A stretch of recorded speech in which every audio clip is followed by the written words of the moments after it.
All right, guys, welcome in. John and I are here tonight to do our first ever Group of Five and Independence College Football Preview Show.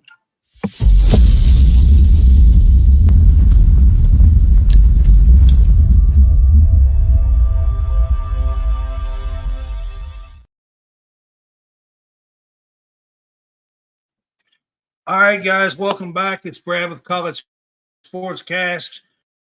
We're here to do our first ever Group of Five College Football Preview Show. We're going to talk about them and the Independents tonight. This is mainly because we are now at a college football playoff now, 12 teams, and they are at least guaranteed one spot. Right, John? Yeah. I mean, before they played, more than likely they wasn't going to get in. There's been one or two get in. Cincinnati got in as a group of five, but very few have gotten in as a group of five. Now, college football's changed. The fifth conference championship will be a group of five, and they will get in. Now, they don't get in the fifth spot. It's only the top four, but more than likely there'll be a 12, but they at least get in the college football playoff this time. So we are going to talk about the group of five, and then we're going to throw in some independents here at the end and talk about them.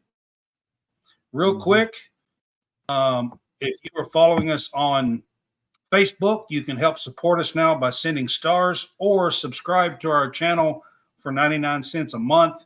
Either one of those will help us earn money to continue to make content for you guys. So we would appreciate that if you would do that. And Jonathan Johnson, appreciate you being with us. Appreciate you being with us, man. So, all right, at the bottom, this is College Sportscast. Go to homefieldapparel.com, use our code CSCast or True Victory. Use our code DeFanboys for 15% discount. This is my True Victory shirt here. They are veteran owned, and we would appreciate if you would use our code DeFanboys.com. All right. So, John, when you look at these group of fives, we are going to start out with the AAC, the American Athletic Conference. That's what we're going to start out with. And the first team that we're going to talk about is the Memphis Tigers. Yep. This is a little different for you and I. Memphis has had some pretty good teams as of late.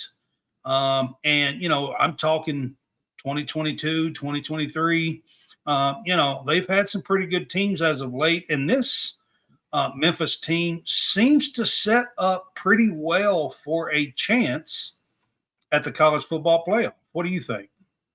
I agree. I mean, Memphis to me is probably one of the three teams, maybe four, that probably could grab that group of five automatic bid. They won 10 games a year ago. Right. They was competitive in the three losses that they had. And they bring back most of their roster, including their star quarterback, Seth Hennigan. So they got a really good, solid passing attack. They do play a difficult schedule.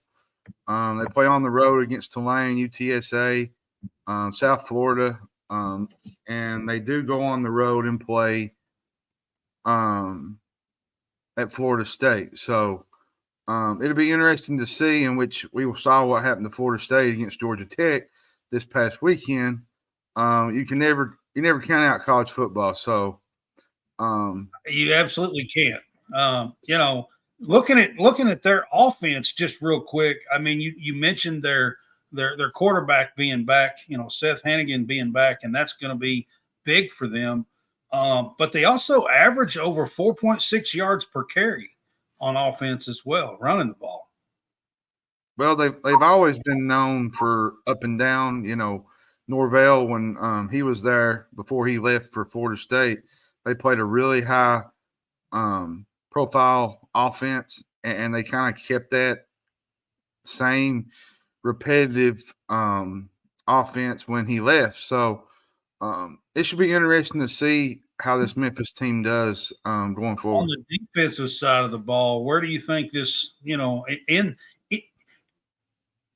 the conference, and then, teams like Florida State that they're playing, and, are they good enough to compete here and possibly be 10-2, 11-1, and be the top ranked college football playoff team for the group of five, conference winner? I mean, I think they can. I mean, their schedule's tough. They're going to be always good offensively. Now, their defense sometimes has little peaks and valleys where they don't play good at times. But they won 10 games a year ago. I think, those 3 road games I mentioned to me are going to tell the tale. And be the key to the year, because you're going to have the road games against UTSA. You're going to have the road game against South Florida, which they'll be much improved. Tulane will be good. And now it might even be competitive with Florida State now that we saw Florida State. Like we don't know what to expect from Florida let's take a quick look at their schedule, John. I mean, they start out with North Alabama on August 31st here on Saturday. Then they play Troy at home, at Florida State, at Navy, Middle Tennessee State at home, open date, at USF, North Texas at home, at Charlotte, UTSA at home, Rice at home, UAB at home, open date, and at Tulane. That's what their schedule looks like. Where do you see in that as a key game for them? I think it's got to be UTSA, because UTSA is going to be really, really good. They're always the state game's going to be key, but it is. I think they would be able to afford to lose that game and run the table in the conference. If they could, I think they would have a really good chance. Now, if there's really one game that I feel like that they could afford to lose, it would be Florida State. But I don't think you're going to be able to get into the college football playoff, I don't think, without at least getting to the conference championship game and beating UTSA or either Tulane, because you're going to have to win those games. Yeah, I mean, I agree with you. All right, my over and under on this for their season, John, I have them at 9.5. That's basically where I had them at. I just think they're one of the few teams that I think could possibly make a run at this. I think they absolutely have to get to 10 to even have a smell of a shot to get into the college football playoff. Because if you drop one in conference and still are in the championship game and lose to Florida, I think you would still have a shot to win your conference in the championship game. Well, and possibly get in. To reiterate what I was going to say last week, 2 losses this year is probably going to get you in the college football playoff. Now, a year ago, 3 it wouldn't been as much. I don't think that's necessarily the case, though. Here in the I'm saying in the Power 4, you're probably going to get 2 losses and be in. But in the group of 5 here, if there's one team that hits that 11-1 mark and the rest of them are 10-2, they're probably going to be the highest ranked team.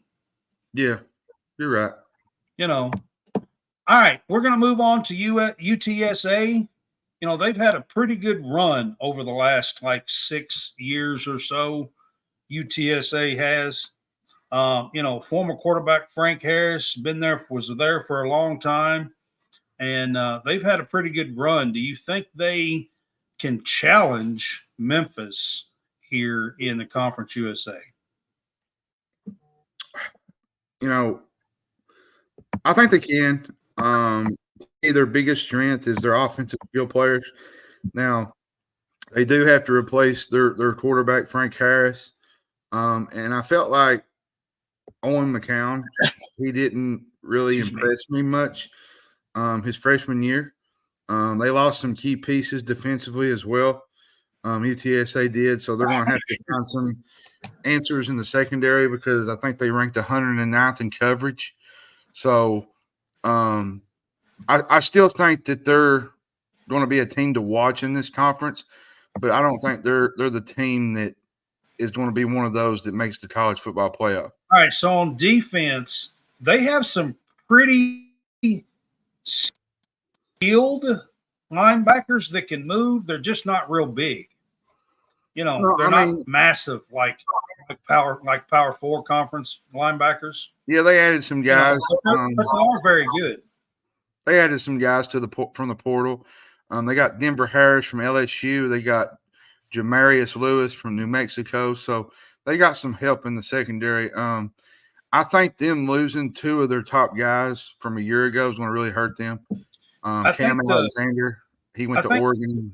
I think the quarterback here replacing Frank Harris, Owen McCowan, he's a sophomore.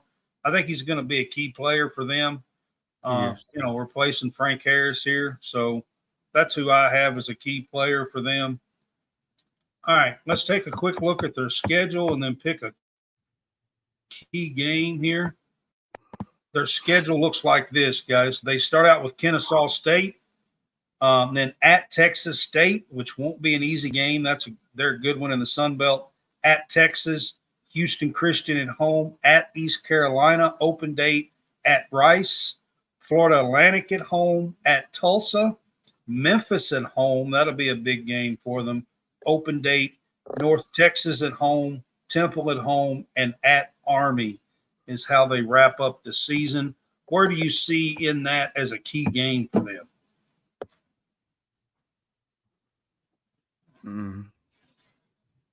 Probably I see 2. At Texas State is not going to be easy for them. No, Texas State is probably a big game, and Memphis home. Texas State is probably going to be one of the top teams in the Sun Belt, and I think Memphis game is probably going to be the big one for UTSA. I mean, they play Texas, but we all know they're probably not going to beat Texas at Texas, the 3rd game of the year. So,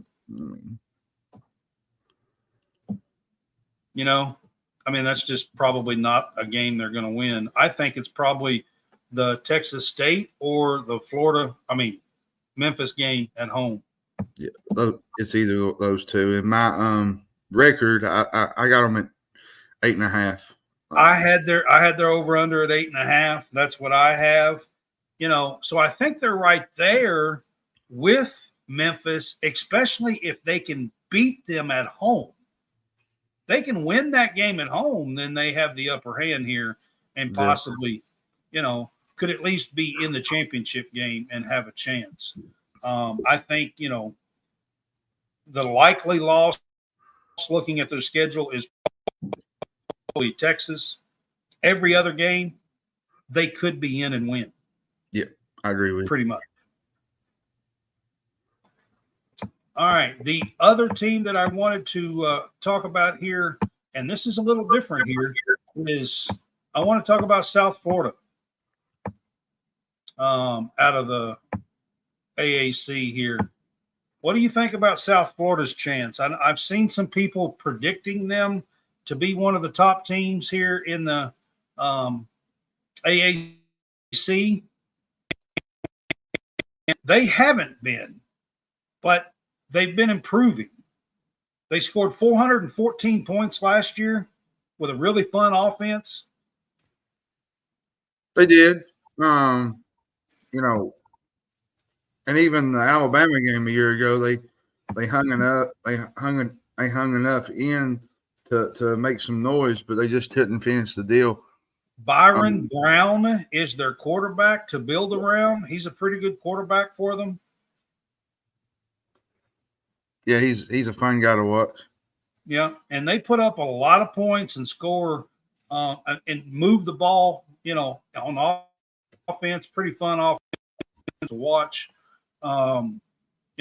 Just a team that I think that we should talk about here a little bit. What about the defense side of the ball for Florida State, for South Florida? It's hit and miss. I think it allowed 31 points or more 5 times. The offense was able to take care of things, though, when they was able to keep certain teams in check. So there's plenty of experience returning for them, especially in the portal. I think this is a surprise team that could make some really good noise. They added Deshaun Rucker from Tennessee. They got Brent Austin from James Madison. And then they got the Youngstown State transfer, DeMarco Augustine. So they're going to be fun to watch, especially offensively. And then they added to the defense through the portal. All right, let's take a quick look at their schedule. They start out with Bethune-Cookman at Alabama, which won't be an easy game for them at all. Then they go to Southern Miss, Miami at home. So that's a pretty tough non-conference slate there for them. At Tulane, open date, Memphis at home, UAB at home, open date at Florida Atlantic, Navy at home, at Charlotte, Tulsa at home, and they finish at Rice is the look on their schedule. When you look at that, what do you see as a key game for them? I think it's the Memphis game because you start out with Bethune-Cookman. You play at Alabama. You're not picking Alabama here? Wait a second. You're not picking Alabama here? You're probably going to lose to Alabama. And the Southern Miss game, Southern Miss is not going to be as good as everybody, that the but coach. It's still at Southern Miss. I mean, then they play Miami, and then they go to at Tulane, and then they have an open day. I just think that Memphis game is huge because if you can knock off a team that is in the hunt for the college football playoff, I think that, to me, that's a really big deal. I mean, Miami, even at home, is going to be a tough one for them. I see the Alabama and the Miami games as probably definite losses here.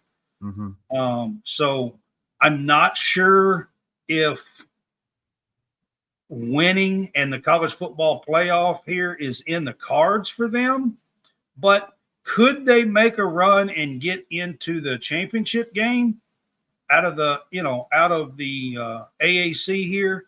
Yes, I think that is in the cards for them here. I mean, could they be one or two losses, in conference and make the championship game? I think it's possible.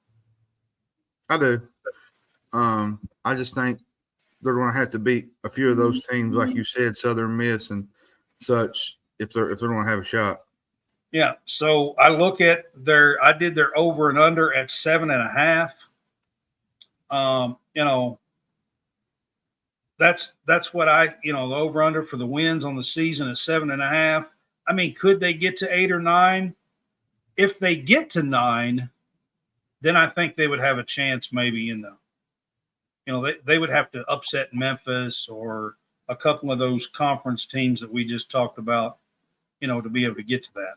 Tulane on the road, which won't be an easy one. So there's a couple of tough games there for them. All right, John, real quick, we're going to wrap up the AAC here. Is there any other AAC team that you want to mention or talk about? I have one, and that's Tulane.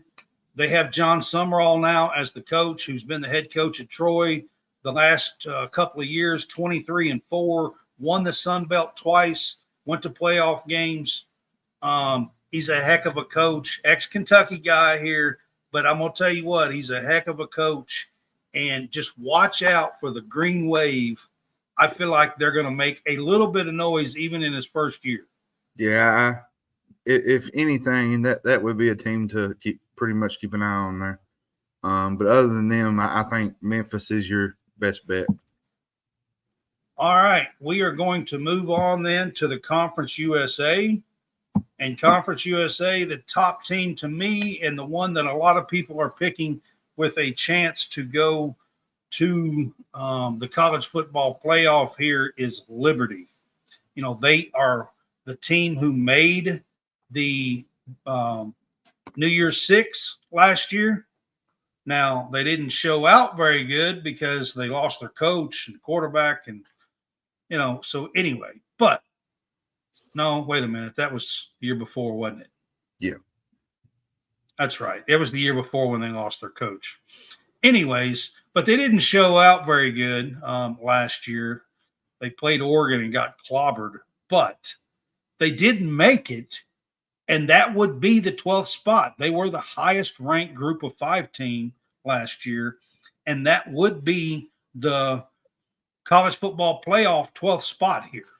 So No doubt about it. Like yeah, Jamie Caldwell, his first year as Liberty's head coach couldn't have gone better. They finished the year 13-1. right. They won the Conference USA Championship. Like you said, they made the New Year's Six Bowl. That is the 12 right there. In only their 6th season as an FBS program. Now that's impressive to me. Yeah. And they got their sights set on repeating. I think there's a lot to be optimistic about.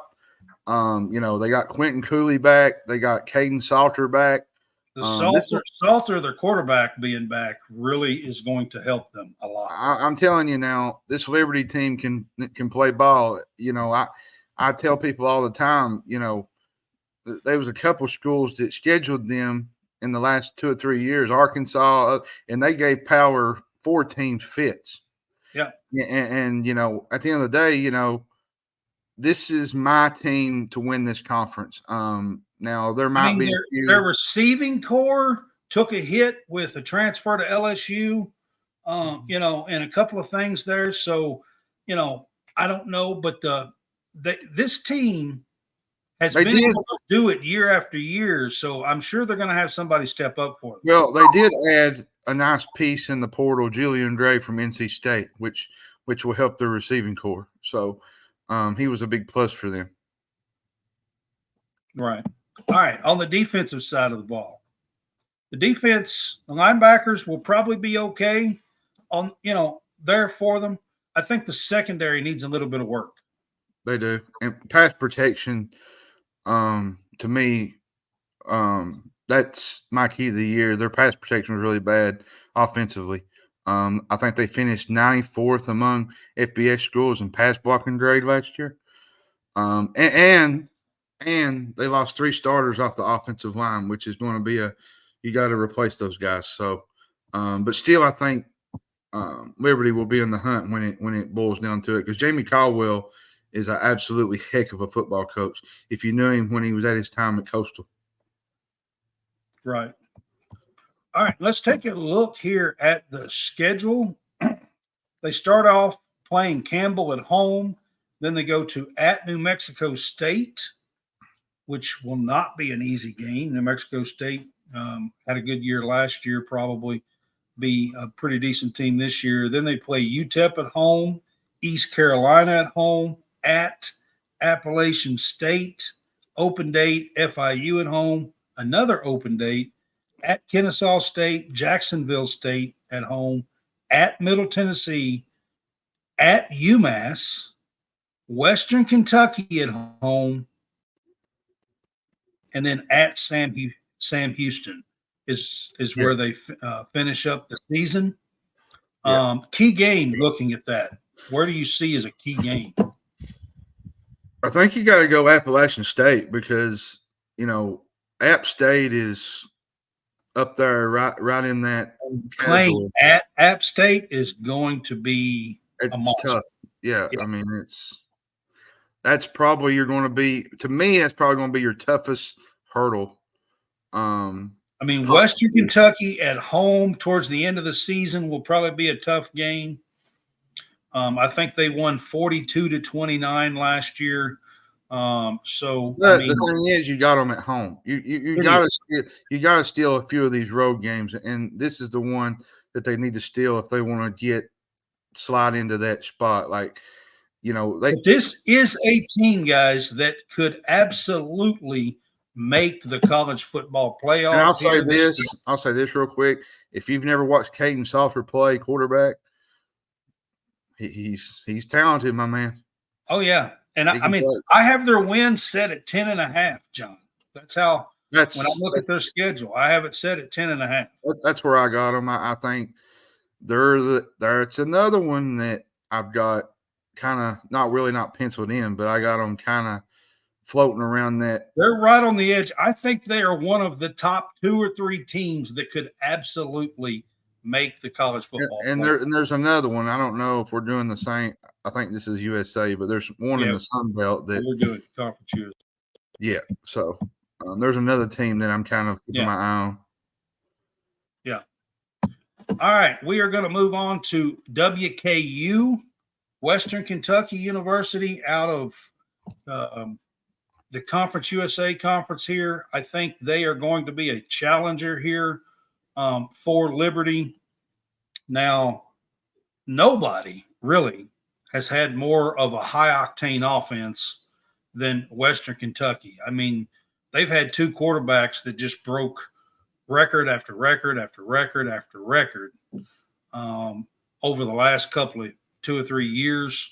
And, of course, their top target, Malachi Corley, is in the NFL. That's going to hurt. Malachi was a second-round pick, I think, out of Western, and that's going to hurt. So what do you think here about Western Kentucky in Conference USA? Western Kentucky can score, man. Like, they got a fun offense. You know, they move the ball around. They do a lot of jet sweeps. They do a lot of I wouldn't say they do a lot of air raid principles, but they do a lot of up and down, no huddle stuff. They pass. I mean, they hit nearly 45 or 50 passes a game. Yeah, they play at a high octane pace, and I'm going to say this while we're on this, and I know there's a lot of Alabama fans out there watching tonight, and I'm going to say this: I'm not saying Alabama's going to lose. I'm not saying that. But I'm telling you, they'll give them a better game than people think. They really will. I'm not saying they're going. I'm just saying they better be ready on the defensive side of the ball to last all game long without getting at least 3 or 4 scores on you. You know what I'm saying? Well, and the thing too, Alabama's got a lot of depth, and I think eventually what they're going to do, they're going to wear them down towards the end. But Western Kentucky is no slouch. Like, you know, they've given some teams fits. You know, they beat Kentucky couple and years they're not ago, afraid 4 years ago. They play a tough schedule in the non-conference every single year. Every year. They are not afraid to play these teams like Alabama. They really aren't. Not at all. And Helton has done a fantastic job. Helton's a great coach. He's done a fantastic job. He's very underrated. I'm a little partial. It's only about 20 minutes down the road from me. So that's where they play. 22 minutes, something like that down the road from me. So I'm a little partial here on WKU. But they've had a great run. I mean, all the way back. I mean, they had Bobby Petrino for a year or two. They had Brom that's now at Louisville. Like Western's been and Helton here. I mean, they've been really good for quite a while. Defense. You know, their defense is not nearly as good as what their offense is. They kind of do that high octane, try to outscore everybody type deal is really what they do. They did pick up quite a few players here out of the portal, at least in the secondary. They did on the defensive side of the ball. You know, they picked up guys from the likes of Ole Miss, Texas A&M. I mean, that's going to help them in conference, I think. Now, against really great, I wouldn't say great teams, but good teams, they're not going to have enough, to me, they're not going to have enough depth to overcome a lot of that. But in the Conference USA, they're going to beat some teams that, you know, that they can outscore and outnumber. I agree. All right, let's take a quick look at their schedule. Before I do that, before I take a real quick look at their schedule, I want to mention a guy here, and we haven't mentioned him. If anybody remembers the name TJ Finley, played at Auburn, was a starting quarterback at Auburn for a year, maybe a year and a half. He has transferred in to Western. And he was actually named the starter. Yes. TJ Finley is going to be their starting quarterback here for Helton. I think that's going to speak some volumes here for them as well. So I just want to throw that in there. All right, they start the season at Alabama on Sunday. Right out of the gate. Right out of the gate. Right out of the gate. I'm telling you, they're not scared to play nobody. I promise you. They start out at Alabama, then they come back home and play Eastern Kentucky at Middle Tennessee, which is a rival of theirs. Toledo at home, which won't be an easy game. That's another team that's kind of going to be under the radar. Yes, that will not be an easy game. Then they go to Boston College. That's their first 5 games. All right. Open date, UTEP at home, at Sam Houston, Kennesaw State at home, open date at New Mexico State, La Tech at home, and then at Liberty, which will be a big game in the Conference USA here. And then they finish Jacksonville State at home. So when you look at that schedule, I mean, John, they're not afraid to play guys. And there's some games on there that you look at and you think, okay, that's probably a loss. If I was really going to look at this schedule and I thought, this is the game they need to win, I think it would be Middle Tennessee, because in between there you got Alabama, you got Toledo, you got Boston College. Like, you need to win that game and kind of get your season on the right foot, because we all know they're not going to Alabama and they're not going to pull the upset. They're not winning at Alabama. They're not winning. They may not be able to beat Toledo at home. And going to Boston College, I mean, it's probably a loss. They're ACC. You know what I mean? And Boston College is going to be much improved. Yeah. So do I think Western is going to make the college football playoff here? Not really, because they play too hard of a schedule. Yes. And they won't be ranked up in there. But it's going to be tough. Could they be a factor in the Conference USA Championship game? Definitely. I think they can. Absolutely. I have them set at 7.5 wins. That's what I have them set at. That's where I got them. Maybe 8 if they could kind of steal a game, here or there. Boston College maybe on the road.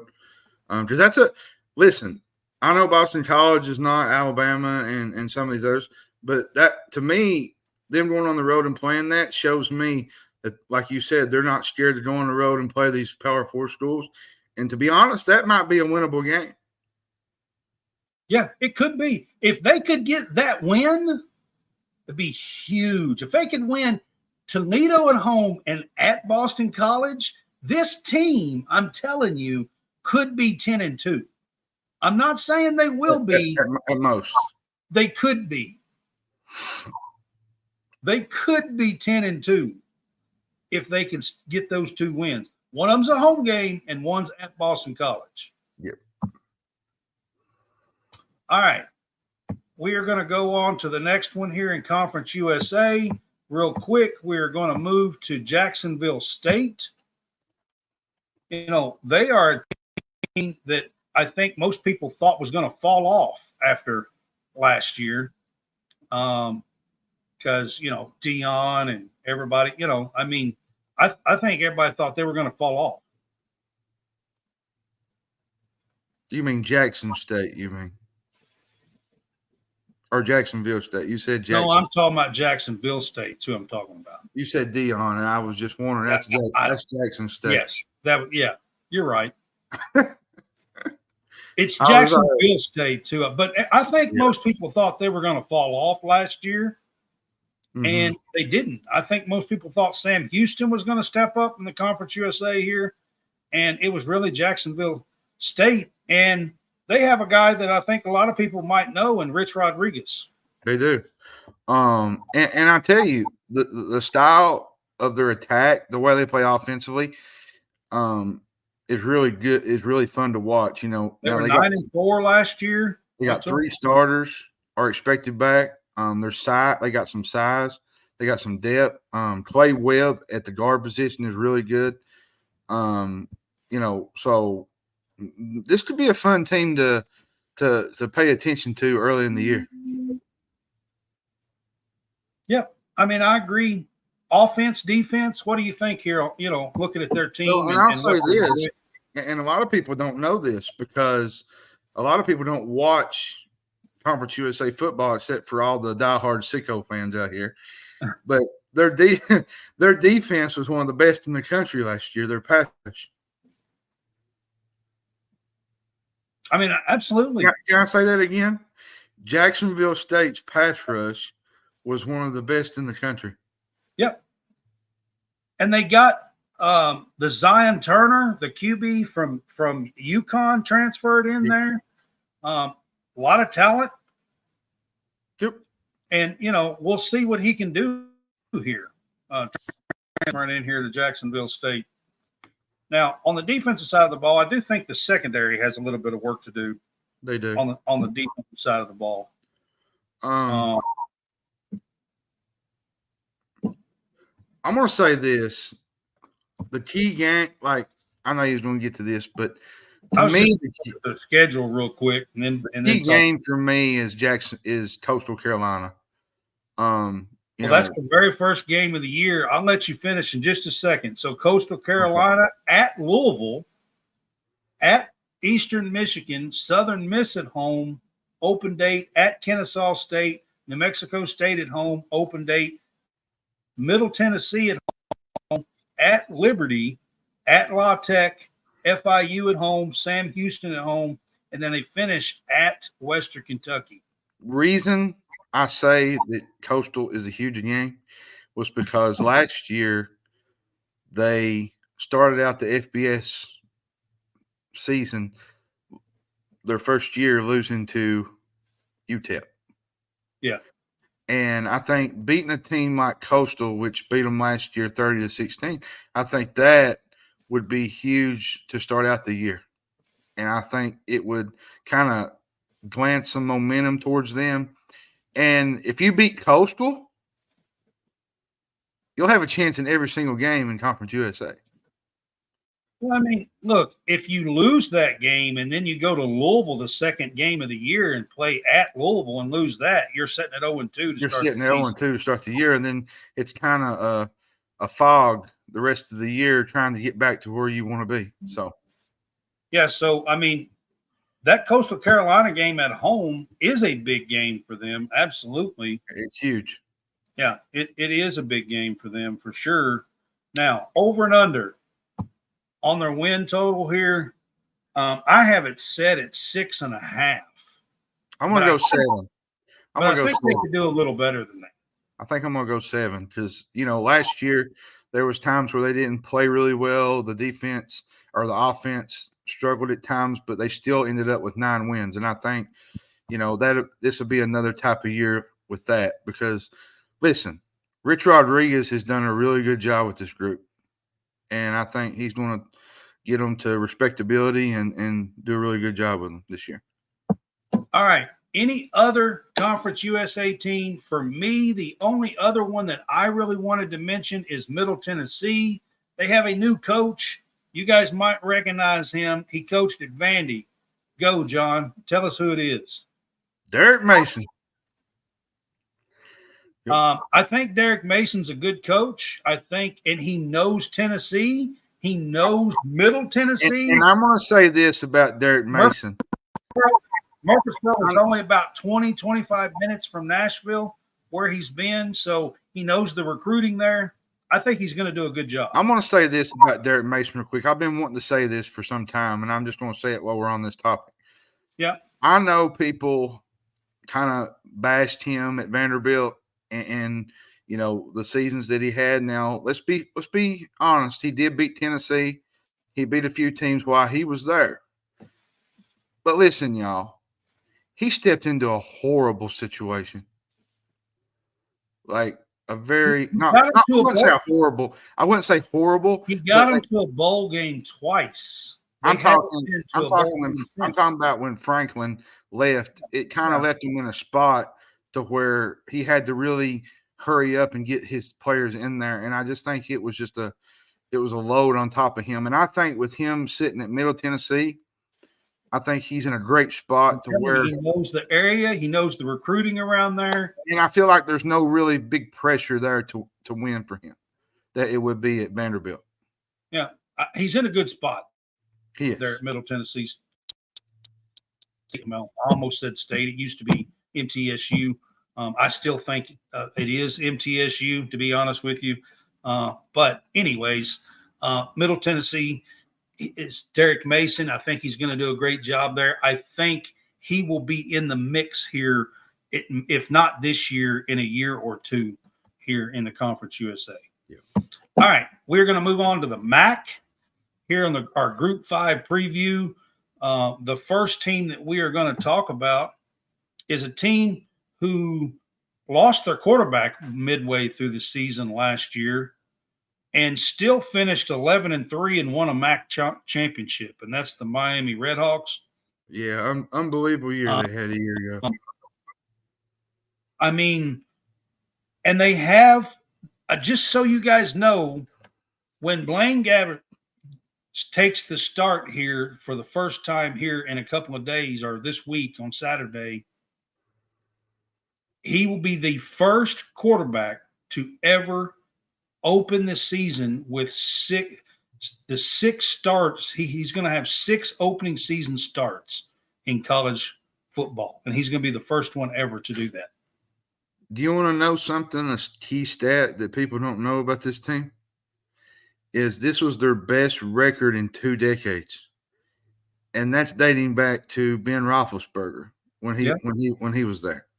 And I pretty much know everybody know who Ben Roethlisberger is. I mean, great quarterback, played at Pittsburgh his whole career.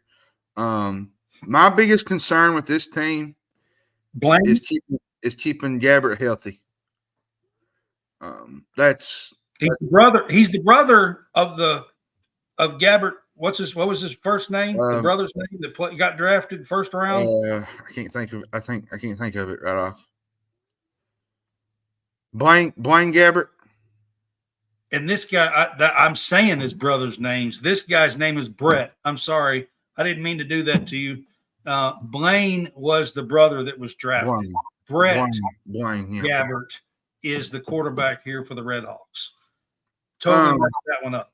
I think defensive wise, they bring back a lot of key guys. To me, I felt like their defense was top 15. And I know it was because it was top 15 allowed plays per play. They returned 8 of their 13 guys who played at least 300 snaps a year ago. So and to be frank, their defense was elite last year. Their defense was really, really good, and they bring a lot of those guys back. And I think that's going to propel them. I just think, like I said, keeping Gabbert healthy and keeping him upright and is a crucial point for the season to get them to where they want to be. And they go on the road to Notre Dame this year, which should be a fun thing too. Yeah, I mean, if they could go 11-1 or 10-2 here, this is a team that is not out of the question to be in the mix for that spot, college football playoff spot. I'm not saying they're going to grab it. I'm not quite there yet with this team. I'm going to tell you something. Y'all can say what you want to, but Chuck Martin's a really good coach. He is. He's a great coach. He is a really good coach.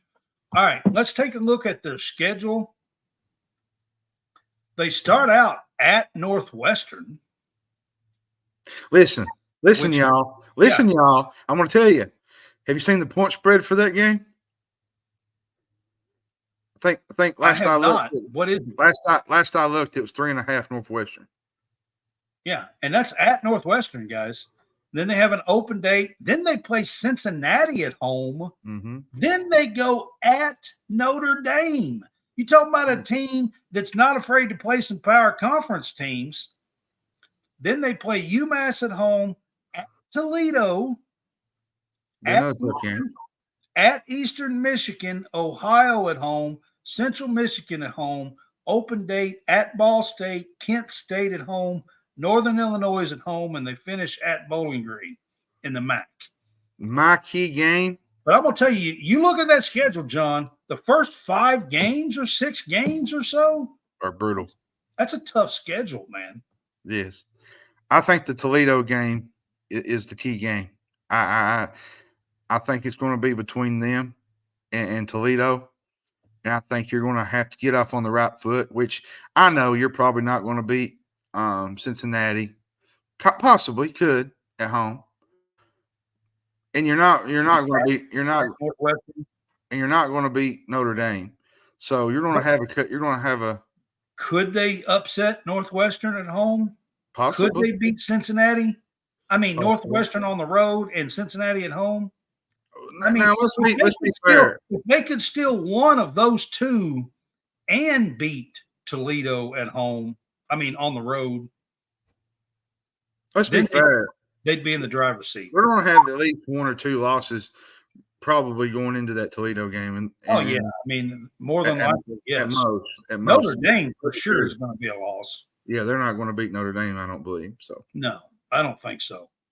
But I'm just telling you guys, if this team can find a way with that tough schedule to get to 10 wins, I mean, I have them set at 8. The over-under, if you look at their schedule, and that's part of the reason why I have them set at 8. But I think they could get to 9 or 10 wins. I do. I think so too. Yeah. All right. We are going to continue with the MAC with Toledo. That is the other team here that I wanted to talk about here with on the MAC. So Toledo has been really, really good the last few years, won a lot of ball games. John, do you think they have a chance to win this conference this year?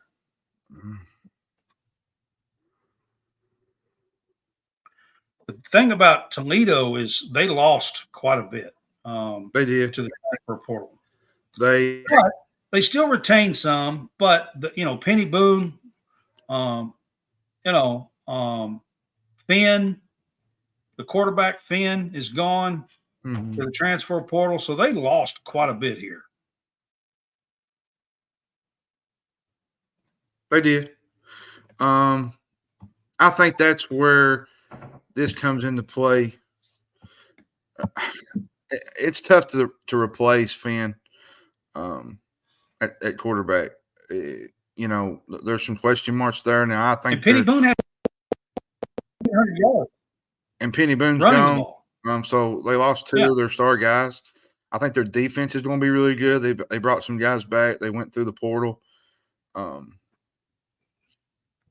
don't know. I think Toledo could be the Mineville Ohio of a year ago. Just, everybody didn't think they was going to do much. Come in, they get to the MAC championship, and they do some good things. I'm still picking, I think, Miami of Ohio to win the MAC again because I just think they have more pieces there. I think you got to have good quarterback play, and you got to have at least some running game, which they do. They got some guys that are in there and some guys that return behind Penny Boone. But losing Finn to Baylor was a really key loss. The only saving grace that they have is they have a Georgia Tech transfer that is coming in to be their starting quarterback after losing Finn. Tucker Gleason. Gleason, yeah. He's a junior. I mean, he was at Georgia Tech, so they do have a Georgia Tech transfer at quarterback, even though they lost Finn. So that's one good thing there for them. Let's take a look at their schedule. I'm going to say the Mineville Ohio game too. So you can just bypass me because I think that for both sides, that's just going to be the biggest game of the year. Oh, I think it is too. Absolutely. They start out with Duquesne at home, UMass at home. Then they go and play at Mississippi State. That's going to be a big game for them.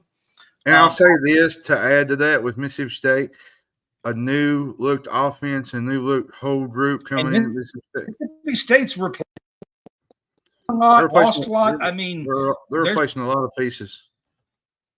Oh, yeah, absolutely. Then they go and play at Western Kentucky. Won't be an easy game. Open date. Then they play the Miami game, Miami University, the Red Hawks. Yeah. At Buffalo, at Northern Illinois, Bowling Green at home, at Eastern Michigan, open date, Central Michigan at home, Ohio at home, and then they finish the year at Akron. Speaking of Bowling Green, I got a dynasty with them on College Football 25. I had to kind of slide that in. When you look at their schedule, they have 3 games starting September the 14th that I think are going to be the absolute key games for their entire season. They play at Mississippi State, at Western, and home against the Miami Redhawks. I think there's a great chance they could beat Duquesne first game. I think they could. It's a winnable game as well. I have them set at 7.5 on the win total. I think they can get to 8. I got them at 8. Yeah, I think they can get to 8 wins. And I think looking at these schedules with Miami and with Toledo, I think 8 or 9 wins might be the leaders here out of this conference. Yeah, I think agree. Miami has a shot at 10-2, but man, they're going to have to win at Northwestern or beat Cincinnati at home or something, or win at Boston College. Mm-hmm. To do that kind of stuff. So I mean, there's some tough games there. Yeah, they are. I'm not positive that the college football playoff comes out back this year. No. That's I just don't feel like that's going to be the case this time. All right, we are going to move on from the MAC. I really don't feel like there's other teams to talk about there. There are teams in that conference that are going to be 6 or 7 win teams that will make some bowl games. I am not going to act like they're not. There will be. I just don't think they're going to be a player in the national scene, so we're going to move on. I want to say this. We're going to Boise State. What a roller coaster ride it was a year ago. They had that 5-5 start. They fired their head coach. They fired, and then the defensive coordinator Spencer Danielson stepped in as the interim coach. They rallied under this guy. Yeah, absolutely.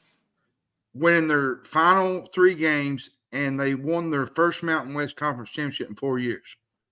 Tell me if that's not impressive. Now, and then it adds. And I'm going to tell you, John, this may be as good a team as Chris Peterson used to have. Yeah, they legit have a shot at the college football playoff.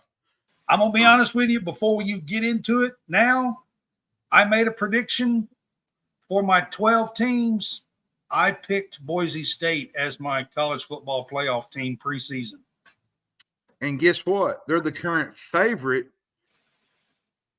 to be one of the 12. Yeah. This is my pick preseason. We're going to the Mountain West here, Boise State. And they are loaded on offense. Now, I will say this. They had a surprise QB1 here about a week ago. I thought it would be Malachi Nelson, the transfer from USC. I thought it would be too, but it was not. But he wasn't named the starter. I do think that they will probably use some of his skills somehow. I still think they will, Malachi Nelson here. But, John, They have one of the best backs, maybe the best back in the country. Ashton Genty. Yep. He's he's the real deal, man. Their backfield's amazing. It's honestly. And they play that up tempo. This is where Bush Hamden came from, and they had like one of the top 4 or 5 offenses. Well, what they've done, they played a lot of, I think, Bush Hamden. I'm sorry, they were 6th in the nation in rushing offense. Bush Hamden likes to run the ball. He likes to do a lot of RPO stuff. He likes to get it out to the receiver. Guys, listen how balanced their attack was. They had 3,098 passing yards and 3,008 yards on the ground. Listen, if Kentucky even comes close to that, we might be pretty good, man. Their backfield is amazing, and I'm not even playing. Now they did add Cam Camper from Indiana. He was a wide receiver, and they added a really good cornerback in Jeremiah Irby from California. So they added some guys in the portal. I'm just going to tell you straight up, this team is my pick out of the group of 5, and they're the current favorite to make the college football playoff. And I'm going to go as far as say this. Look at that schedule. Who do they play right out of the gate? It's going to be a big one. It's going to be a big one. Who do they play, Brad? Let everybody know who they play. They play Oregon. Yeah. It's going to be a big one. It's going to be a big one. Absolutely. It's at Oregon. Yeah. And I'll say this. I know Oregon is supposed to be one of the top teams in the Big Ten. And they will be. And this is not – I am not going to pick Boise State to beat them at Oregon. But I'm going to tell you right now, they're going to know that they were in a dogfight all night in this game. I promise you. Even their defense, John, their defense is really good. It's good. Yep. I mean, they have great linebackers that make plays. They have hard-hitting safeties that make lots of tackles. I mean, their defense is pretty good as well. This is a solid, and I mean solid team. Very solid. Yep. A very, very, very solid team. All right, let's look at their schedule. And I did mention Malachi Nelson. All right, let's look at their schedule. First game of the year, they play at Georgia State. Second game of the year, they go to Oregon. Then open date, they play Portland State at home. Then they play Washington State at home. Won't be an easy game. Utah State at home, at Hawaii, open date, at UNLV, San Diego State at home, Nevada at home, San Jose State away, at Wyoming, and they end the season with Oregon State at home. Yep. So just for the record here, they play Oregon, Washington State, and Oregon State.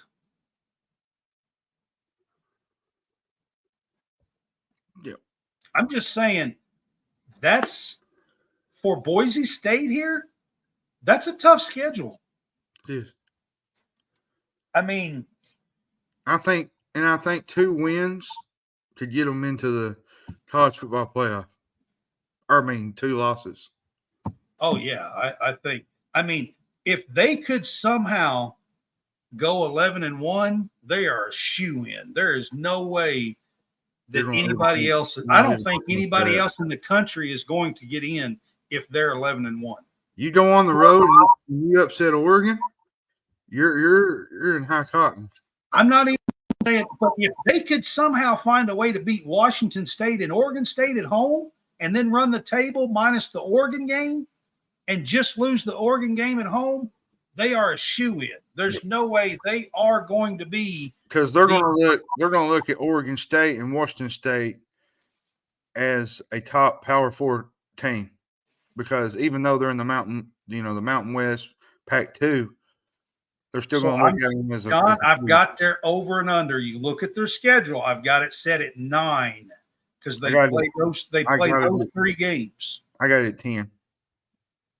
And at 10, they are going to be absolutely in the discussion and maybe make it at 11. I think they're in. Yep. At 11. If they can get to 11, they are. I don't think anybody's going to touch them at 11. All right. We're going to move on in the Mountain West. We're going to talk about UNLV. We're going to talk about a couple of teams here that I think that could be in the Mountain West Championship. I think UNLV is one of them. They have a good coach out there in his second year, Barry Odom, and I think he done a fantastic job last year. And I wanted to give you a little bit of a chance here to talk about Barry Odom and UNLV. The running Rebs. Barry Odom is a wonderful coach. He guided Missouri to a lot of success. He went out to Arkansas after he left Missouri. Did some good things to Arkansas, and then things didn't work out, and he moved on to UNLV, where he had a really great first year. A lot of good things. And I think, were they 9-4 or something like that? Something of that nature. And I think they're going to have another year where they're going to be really good as well again this year. Yeah, I mean, Barry Odom is a defensive guy. We'll get into the defense here, but offensively, what do you think we're looking at here for them? On the offensive side of the ball here. I think they're going to do what they did a year ago. They a lot of running the ball behind a decent offensive line. You think? Yes, I think just grind games out. The thing about Barry Odom, he's very. I wouldn't say he's old school, but he's very precise in how he does things. Well, he's a defensive guy by trade. That's what he was. He is. And they actually finished 9-5 a year ago. Their first winning season in bowl games since 13. They went what last year? 9-5. 9-5. I was close. Yeah. And I'll say this, Brennan Marion, the offensive coordinator, he's go yeah. offense. Last year was just amazing to watch offensively. And they never really slowed down. Woodman is back. He's the linebacker. There's a leading tackler last year on this defense. Mm-hmm. I think that's going to be a huge key for them. And then they picked up some guys out of in the secondary out of the transfer portal that I think is going to be big for them as well. They got Jalen Catalan from Texas, a transfer from Texas, and Tony Grimes, a transfer from Texas A&M in the secondary. I mean, that's when you can get them at UNLV, some Texas guys. That should help your defense. And that name should ring a bell with folks. Jalen Catalan, he played at Arkansas at one point. Yeah, and was at Texas. That's what I'm saying. So now he's at UNLV, and then Tony Grimes with Texas A&M. Some pretty big name schools here to transfer in here for Barry Odom at UNLV. So I think that's going to help them on the defensive side of the ball, of course, when you can do that. Matthew Sluka is a transfer in from Holy Cross as their QB. He put up 6,000 yards and 59 touchdowns over the last 4 years at Holy Cross. We'll see what he can do for Barry Odom at UNLV. All right. My key to the season, the game is Fresno State, and I say that because you're going on the road to Houston, which Houston's not a big favorite. They're, I think, 3.5. Houston's not a great team, but it is on the road. That's where they start out, at Houston. And then they play Utah Tech at home, at Kansas, open date, Fresno State at home, Syracuse home, at Utah State, at Oregon State, home against Boise, open date, Hawaii, San Diego State at home, at San Jose State, and home against Nevada. That Fresno State game for me is really big because you play at Kansas and you play Houston, and you don't need to lose any more beyond that because then you got Syracuse coming to town. I think the Fresno is the other team here that I was going to talk about out of the Mountain West. I said 2 teams. So that game is big because I think the winner of that game will have the leg up to get into the championship game in here and have a chance to win the Mountain West championship. I think they're another team that could make a run as Fresno State. Yeah, that's the other team. I mean, UNLV, I say 6.5 or 7 wins here would be where you look at their schedule. I think they could get to that. What do you think, John? I think 8 at the maybe 9. It depends on pulling upset here or there.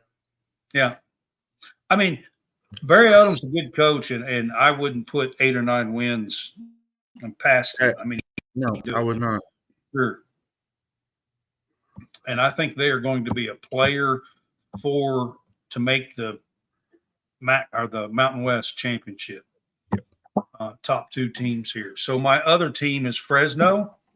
That's the one we were just talking about, Fresno State. Mm-hmm. They were 3rd in the nation on 3rd downs last year on offense. So that's pretty good to be 3rd in the nation on 3rd down efficiency on offense. Well, and they enter a new year with Jeff Tedford. No, wait a minute. Jeff Tedford stepped down. Tim Skipper is the new coach. They got Mikey Keene at quarterback, Malik Sherrod to carry the offense. Defense lost a lot of key pieces to this team. They scored 27 points 9 times last year and won all 9 of them, 27 or more. They were 9-0. Their biggest strength to me is their passing game. They bring a lot of key pieces back to the offensive room. Their defenses, they lost a lot of key guys. Their defense is going to be their tail, whether they have a great year or not, and if they can get to the Mountain West Championship. I agree with you. I mean, defensive wasn't anything special. No, I mean, it wasn't special, but you can't lose your top 4 guys. It's hard to replace your top 4 guys that are on your team and just replacing them. It's pivotal that you get some guys to plug in there and get it. Malachi Langley is a top linebacker, had 84 stops, 84 tackles last year. He's a name to watch on the defensive side of the ball there. And then they have a few playmakers in the secondary as well.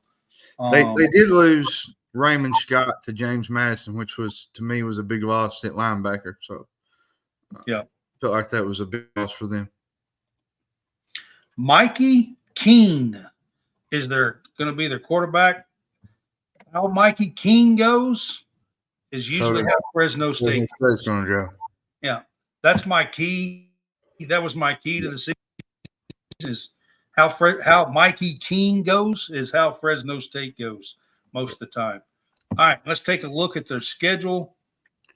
They start out huge game here at the Big House. Get right out of the gate with Michigan.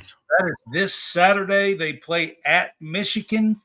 So we will find out a little bit more about Fresno State right out of the gate here. Then they come back home and play Sacramento State and New Mexico State at home.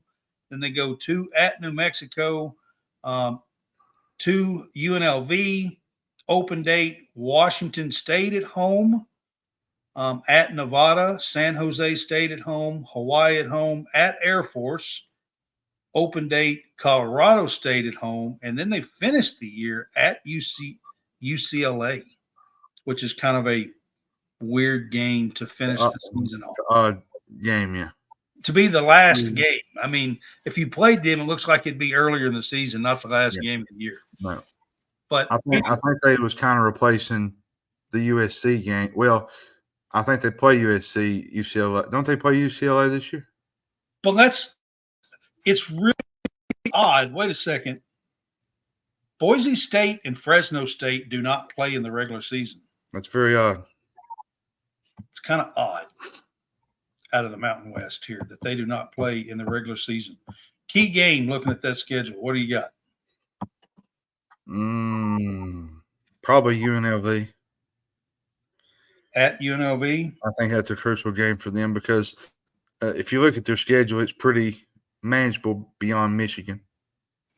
Well, I mean, they play Washington State at home, former Power 5, former Pac-12, and then they play at UCLA and Michigan. So, I mean, that's 3 games that you look at their schedule and you're like, wow, that's pretty powerhouse teams right there.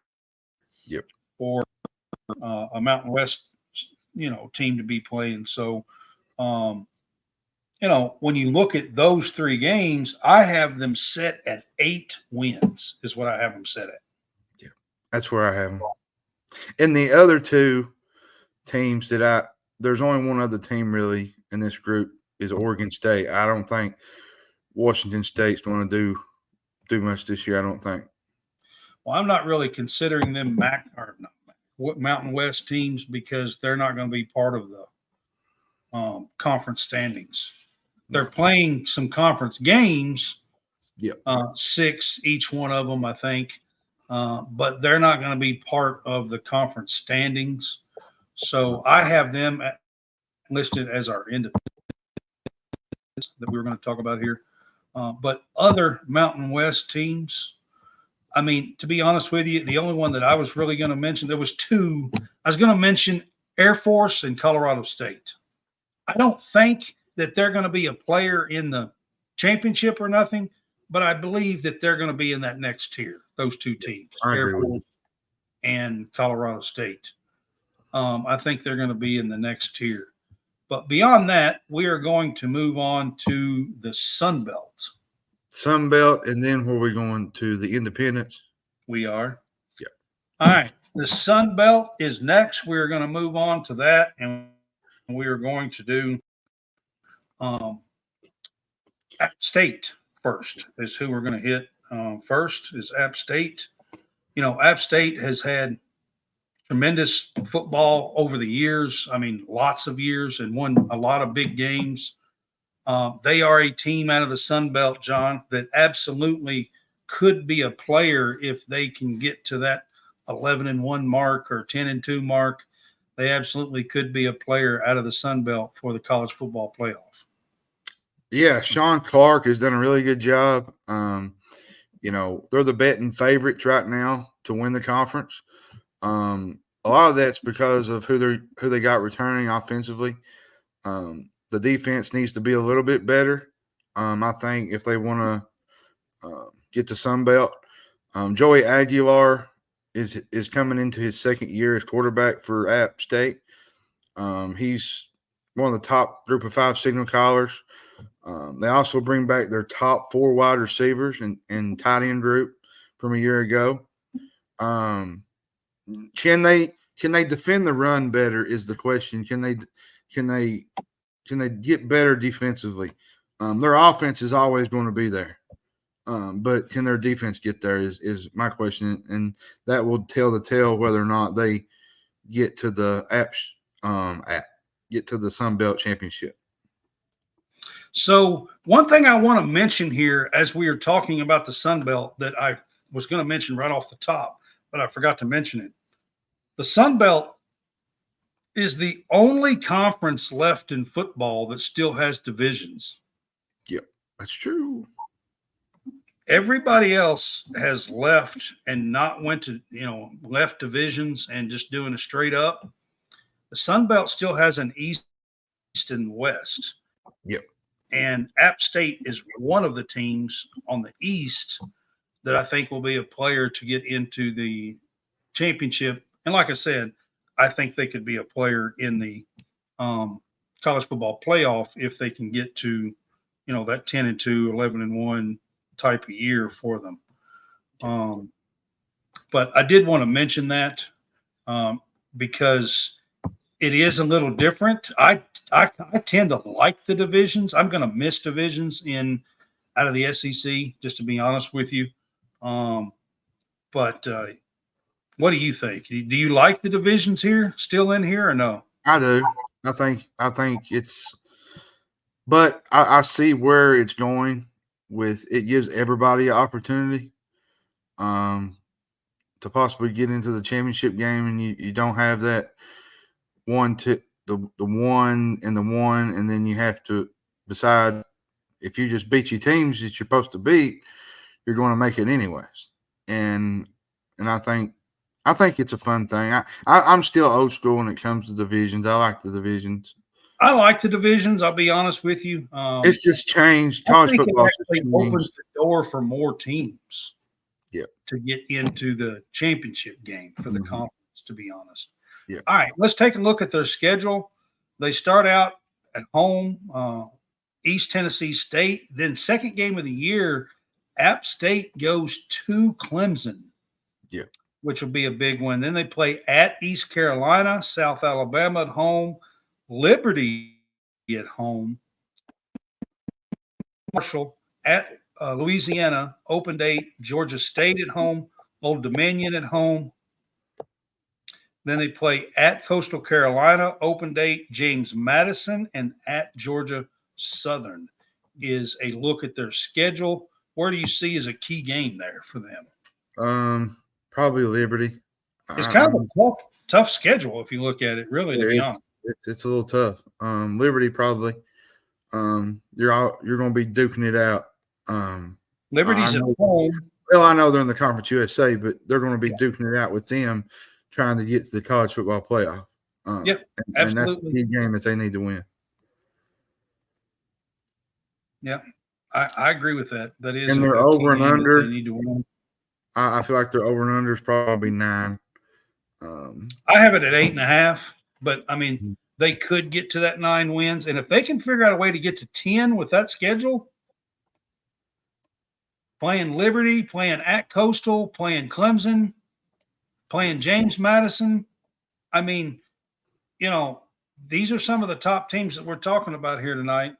So, if they could get to 10 wins, I think they would have a shot. But I think it's going to be maybe that 8 or 9 range. Yeah, I agree with you. But I still think they're going to be a player here in the Sun Belt. All right, so there is a few teams here because this is divisions, but Coastal Carolina. Coastal's been really good the last few years. They lose their quarterback. He transfers to transfer to NC State, so they do lose their quarterback here. So that's going to be a big one for them. Mm-hmm. But do you think they can be a player here in the East in the Sun Belt? I think it's a possibility. Since he Grayson McCall is really they're 31-6 over the last 3 years. He's a really special He's a really special quarterback. And they're not going to name their starter, I don't think, until Thursday. I had read that. Chadwell left to Liberty, so that's a tough one too. So they got Ethan Vasco. He filled in last year for McCall and Guest. And now they got the Michigan State transfer, Noah Kim. The quarterback play is going to be the tell, I think, with Coastal. Because Grayson McCall is a really, really special quarterback, in which we even talked about NC State a couple of weeks ago. That's going to be a special team with him at the helm. Oh yeah. I think their quarterback play goes down a little bit this year. I think they do fall back here a little bit, but I still think they could possibly be a player in the Sun Belt. Yeah, I do. I just don't think they're in that mix for the college football playoff. That's just me. No, I don't really think that either, but I do think that they're in the mix for the Sun Belt here. Their defense, they play that 3-3-5 style, which is a little old school style. Very old. Huh? I said very old. Yeah. And Mike Leach played that. Yep. Had that. Zach Arnett played. Yep. Yeah. That 3-3-5 on defensive side of the ball. All right. Let's take a quick look at their schedule for Coastal Carolina here. Sorry, I'm doing a little scrolling to get to it. All right, they play at Jacksonville State, then William and Mary at home, at Temple, Virginia at home will be a big game for them. Open date. Old Dominion at home, at James Madison, Louisiana at home, open date. At Troy will be a big game. App State at home, at Marshall, Georgia Southern at home, and they finish at Georgia State, is what their schedule looks like. What do you think will be a key game for them? I think Virginia at home. I think it's the first game. Jacksonville State. That's a huge game because it kind of sets you for the whole year. Like, puts you in that idea where you're getting right out of the gate and start fast. And if you get to 0-1 and you don't really know what Virginia is going to be like, Virginia is going to be Virginia's going to be down, I think. So I mean that's a game they could absolutely win at home. Mm-hmm. That's why I said Virginia at home. It's possible. I just think Jacksonville State is a big game because it's right out of the gate. Like, it's a monumental game for both of them. And they play James Madison, which we're going to talk about here in a minute. They also play Troy at Troy. App State at home. I mean, they got a pretty tough schedule sitting here looking at their schedule. I got 8. I've got them set at 7. So you think they can get to 8? Yeah, I think if they can get to 8 wins with that schedule, I think they'll have a shot at being in the Sun Belt, for the Sun Belt. I do. Yeah. All right. So the next one that I was going to talk about out of the East is James Madison. That was the next team. Yep. James Madison had a really good year last year coming in as a D1 FCS school. Do you think they can repeat that? That's a good question.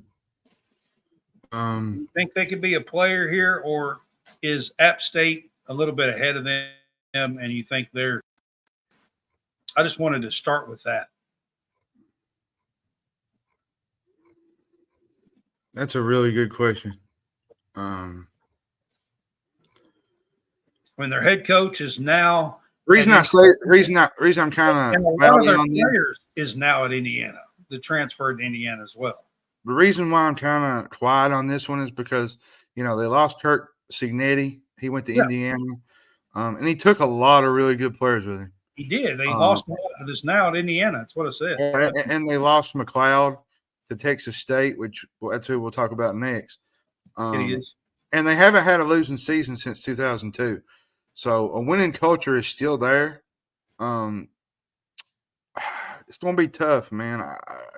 I just don't. I'm just not sure that they're going to be a player out of the. No, I don't. I mean, it's going to be. I'm not saying it's going to be a rough year, but you lose your coach and lose a lot of players. Like, it's tough to rebound in that next year. We will move on to the west side for the Sun Belt, and that is Texas State. But I don't think they'll go. I think they'll at least get 7 or 8 wins, and that'll be a decent year for James Madison. I agree with losing all the players and coaches. It's tough, man. I mean, I agree with you. All right, Texas State. Now, I mentioned earlier that TJ Finley was at Western Kentucky. That's actually where TJ Finley played last year. Was it Texas State? McLeod. Yep.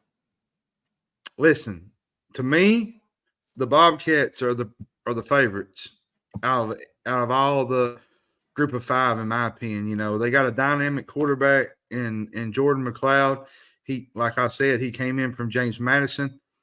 The non-conference schedule has really big opportunities here. They play UTSA, Arizona State, and they avoid Appalachian State.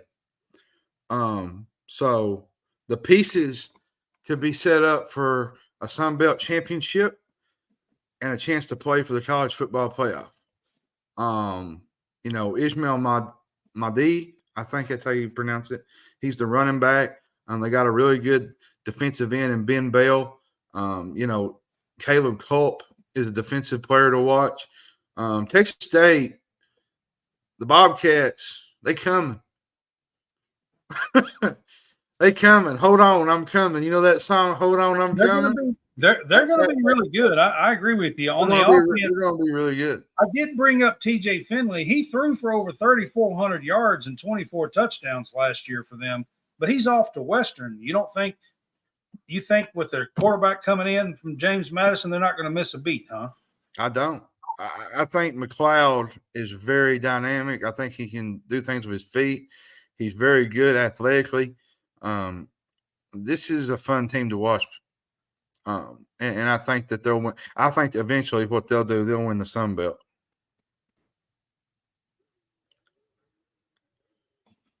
Okay. Well, let's look at their schedule. Do you have it up? I thought I did. Hold on. Hang on. I'll get it. I'm just scrolling.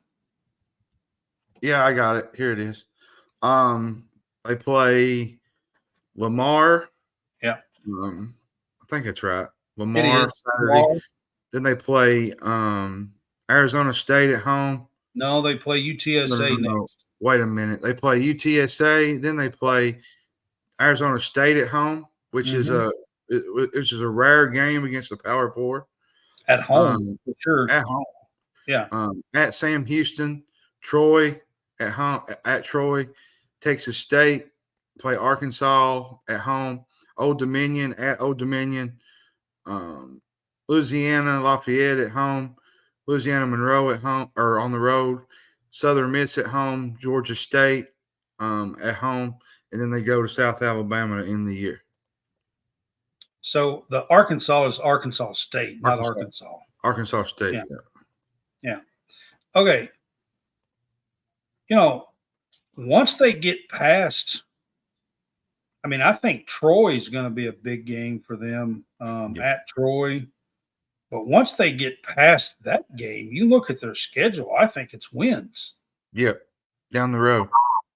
Yeah. And if they could somehow beat Arizona State at home, you might be right. This might be a college football playoff team. If they could pull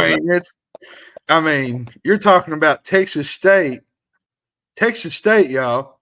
Yeah. Getting into the college football playoff. State. Like, it's that realistic. Yeah. They're over and under. I got 10. I got 10 wins. I think they win 10 with their schedule. I think they pull an upset here or two places, I was going to say 9 is what I was going to say. Which they do avoid App State, which is a big plus. That is a big plus to avoid them. Now, they might have to there could be a shot to play them in the Sun Belt Championship, which if they're the East and West winners, then they would match up because they're still divisions. They could determine a lot of things too. So. Yeah.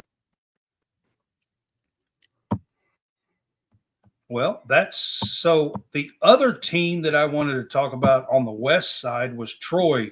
Now they lost John Summerall as a coach, but they are the Sun Belt winners the last 2 years. They were 23-4 under John Summerall.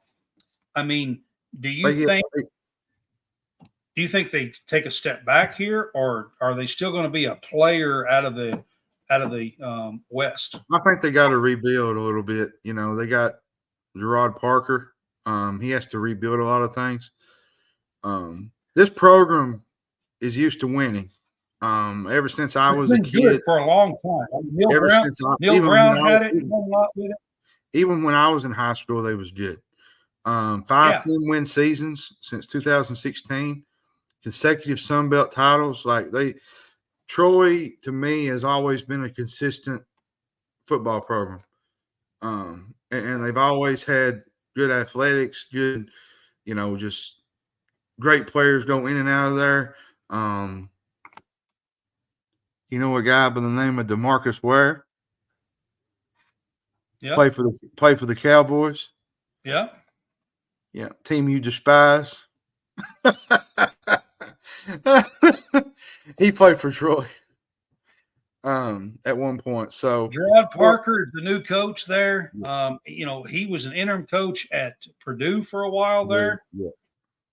yeah. So he's their new coach now. Yep. They did lose some here, but I but still think they're going to be a player in the West.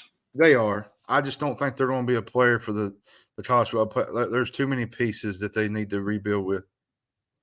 I mean, I still think they're going to make a bowl, be around 7 wins. Yep. Something like that. All right, so that is going to sum up the group of 5. We're going to get to our independents. There are only 5 independents. You got Notre Dame, and I'm throwing in Oregon State and Washington State here. I know they're technically still part of the Pac-12, Pac-2. I don't know what y'all are calling it these days. Yep. And they are playing games out of the Mountain West, but technically they are considered independents this year. So the other 2, you got Notre Dame, Oregon State, Washington State. The other 2 independents are UConn and UMass. UMass, yeah. I will not be talking about UConn and UMass tonight, but I am going to go with Notre Dame, specifically going to start with them because I believe Notre Dame is a college football playoff contender this year. I think they have that kind of talent. They got the transfer quarterback from Duke, Riley Leonard, that is going to be I think he's a fantastic quarterback. I really liked him at Duke. And oddly enough, he's going against his old coach in the first game of the year, and we'll get to that in a few minutes. But Notre Dame has a shot here, don't you think, John? I do. I mean, they got Jeremiah Love at running back. Like you said, they got Riley Leonard. If you ain't ever heard of Mitchell Evans, the tight end, dude can play. And he's a really good tight end, might be one of the best tight ends in the country, bar none. So Notre Dame is going to be a player in this. Now, their schedule is a little – I wouldn't say it's rough, but to play a team like – the schedule's always rough because they go around and play the top – I mean, a lot of top teams in the country. I'll say this, and I heard somebody say – I heard somebody say this earlier. What if they lose to A&M? Well, if they do lose to A&M, I don't think it's going to hurt as much because I think there's some winnable games after that they can take care of. There's only 2 games on this schedule that really concern me as a Notre Dame fan. And I know that Florida State lost to Georgia Tech, but at the same time, that Florida State game and A&M game is crucial, I think, for them to make some noise. I mean, you can't lose both of them, I don't think. So let's talk about their offense real quick because they brought in Hartman last year, and I don't think that he was near the quarterback at Notre Dame that he was at Wake Forest. Are we going to see something similar to that with Riley Leonard out of the ACC bringing in? This is the second time, or do you think that they're going to figure something out here and Riley Leonard's going to have a really stellar year? I think he's going to have a stellar year. I thought he had a stellar year at Duke last year. He did, but Hartman had 2 or 3 really good years at Wake Forest. And he just kind of slipped. And then last year he was kind of so-so. Yeah, he wasn't that great of a quarterback a year ago. So I think Riley Leonard would be a good quarterback for Notre Dame. I thought he was good for Duke. They have some good receivers too, and tight ends. Up until he got hurt last year. Yeah. So they got Mitchell. Mitchell's a really good receiver. And like I said, they got Jeremiah Love at running back. They got the Mitchell Evans at tight end. Their defense is really, really good. Benjamin Morrison might be one of the best players in the country. We're not talking just overall. We're talking like NFL. Like he's the real deal when it comes to putting pressure on that defense. Notre Dame's a player to me, and college football playoff. I think, but like I said, those two games, the A&M game and the Notre and the. I have them setting as the first team. My preseason rankings for the college football playoff, I had them at setting as the first team out. I debated with them and a couple of teams, to be honest with you. I really feel like this Notre Dame team could actually make the college football playoff.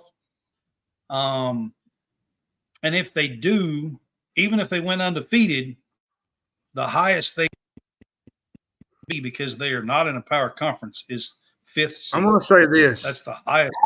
And I know I'm probably going to get whipped by some Notre Dame fans, but I think they lose Saturday. Well, we're going to do a game day pick 'em. I'm just saying. I know that A&M. Everybody's saying, well, A&M's going to go, back to the gym. I've got some opinions on that, but I'm going to hold my opinions till Friday night for our game day pick 'em. Let me just say this. My Elko's a heck of a football coach. That's all I'll say. He is, but I think he's inheriting a little bit more of a mess than some of these people are giving credit for.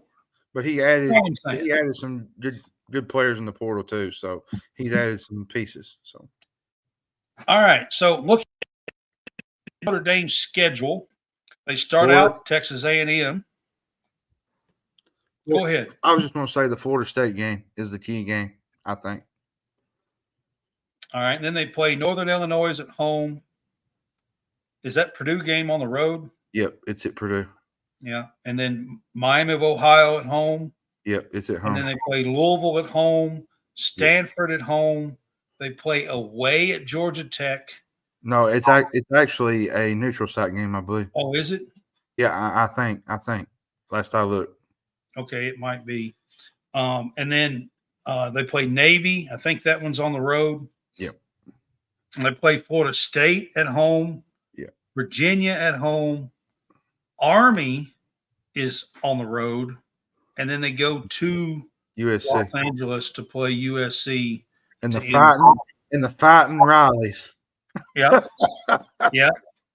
To end the season. That's a look at their schedule. Jerry said one person on College Game Day Saturday picked Notre Dame to win it all.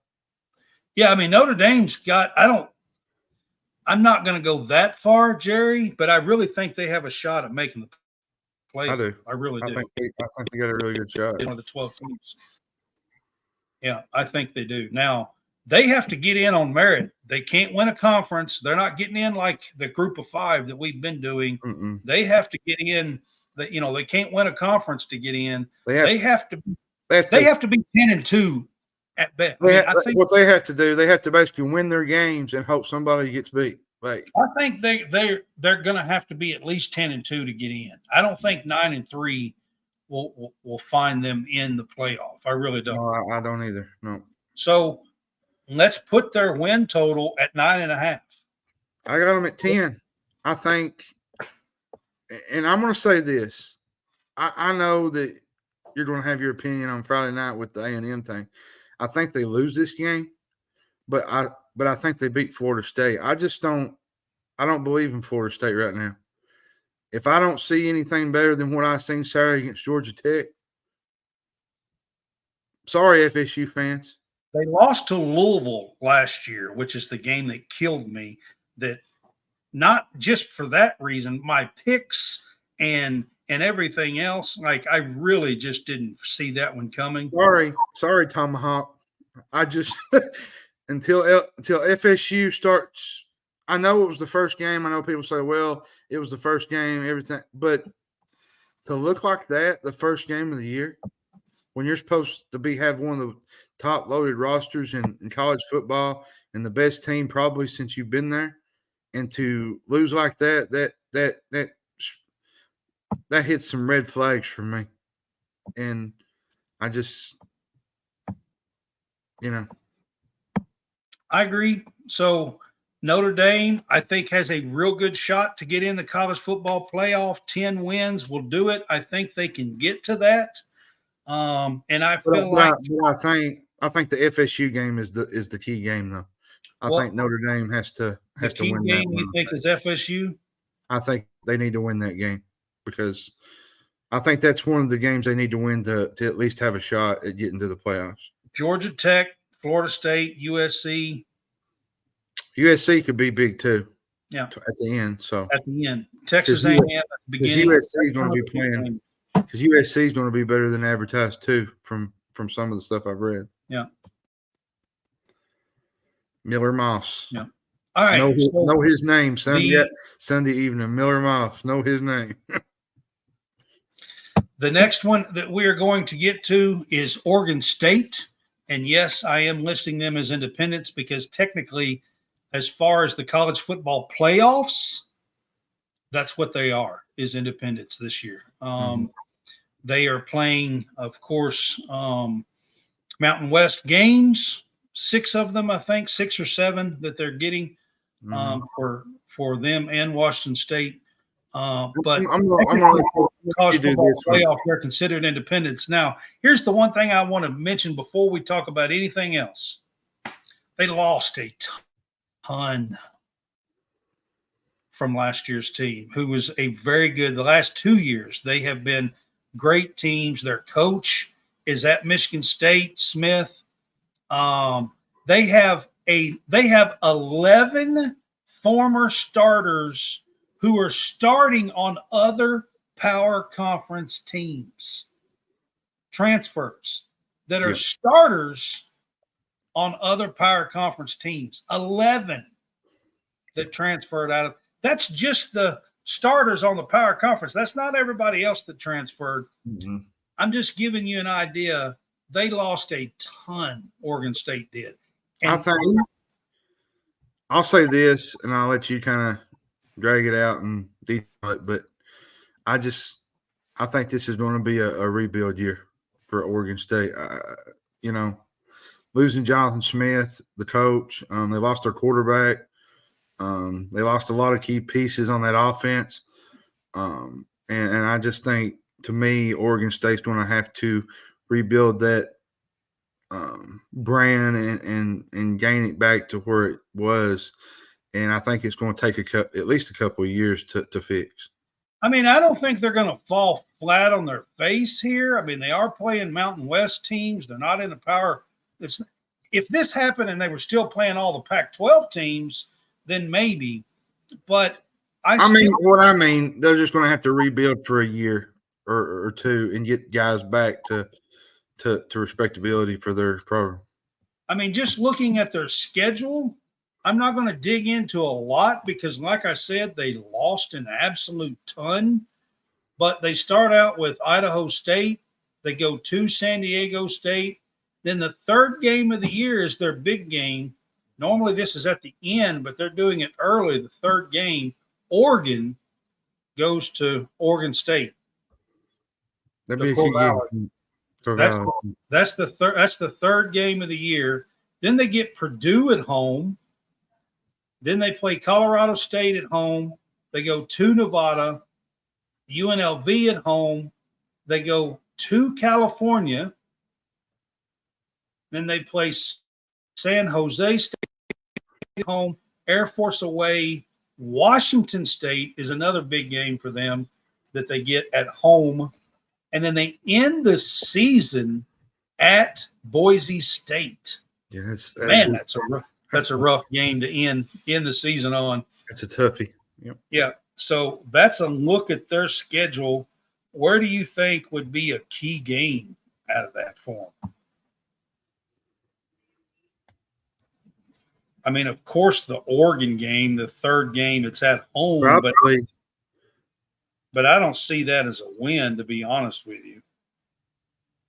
Probably the UNLV game, maybe.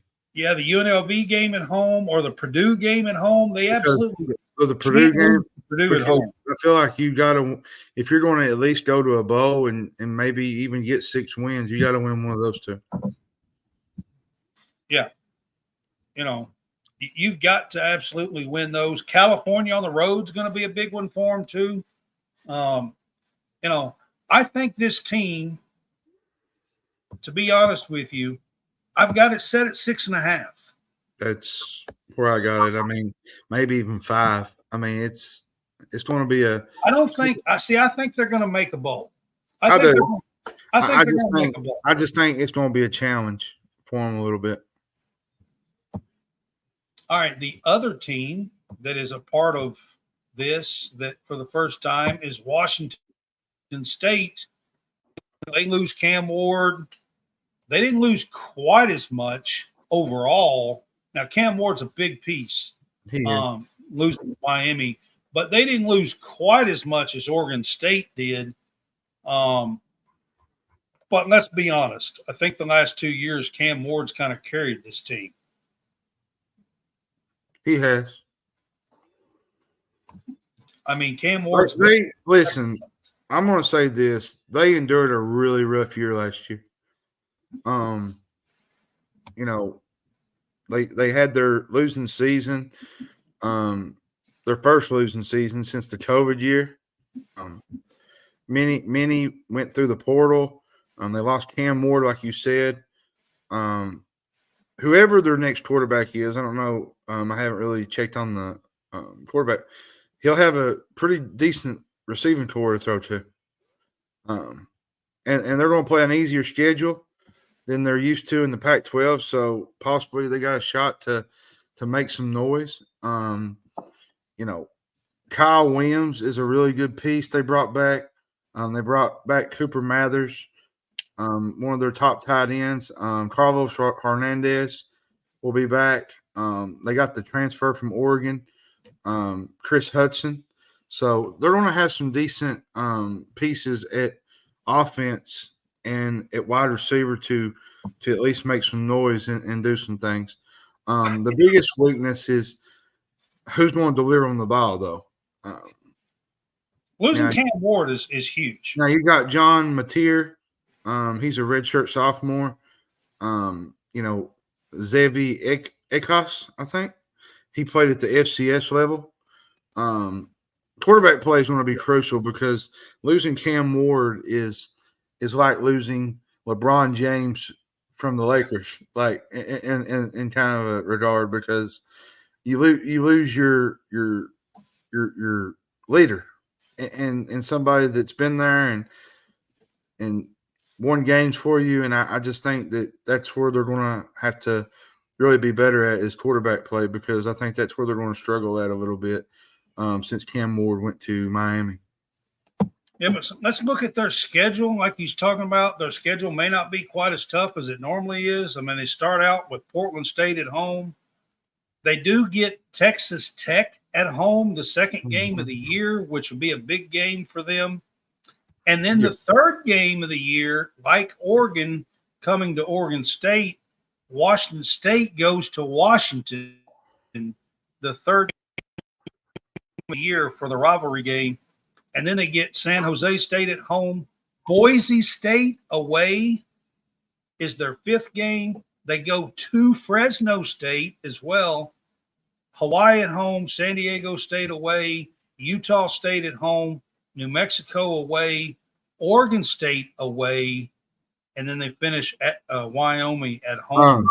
Jerry, Oregon State and Washington State, according to what I was told a while back, it's been about a year ago, they're going to play in the Mountain West this year, and then there's hope from people that they can revamp the Pac-12. They're actually not in a conference this year. Not really. Not according he was talking about after this year. There was hope that they could get the Pac-12 back together.